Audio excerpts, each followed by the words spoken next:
Welcome back. Let's continue with diffusion. Now we are looking at the experiment to demonstrate diffusion in living things, and non-living things. So the first one is let's experiment to demonstrate diffusion in liquids.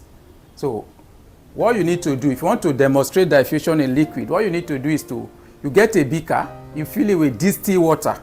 You fill that beaker with distilled water, then you get your pipette. Then you take small quantity of a solution, a chemical we call potassium permanganate. You just take a small quantity of it using pipette and you dispense it into that distilled water and leave it for some time. Before you know, the purple color of that potassium permanganate, it will diffuse around and fill the entire distilled water. So that's an example, that's an experiment to demonstrate diffusion in liquid. Then secondly, we look at this experiment to demonstrate diffusion in gases. These experiments are very simple. You use what we call ammonia. Ammonia has a very obnoxious odor in the lab. If you open ammonia, you discover the odor will spread around your lab. So you just go to one corner of your lab or your room, you open ammonia gas.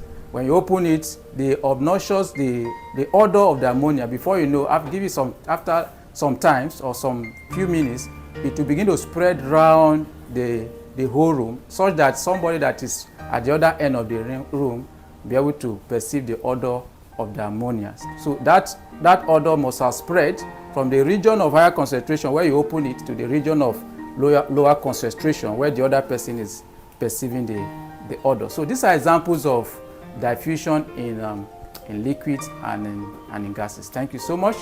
Remember to subscribe to all our social media handles, like our videos, share and comment on them. Examhood is the best educational content you can ever have.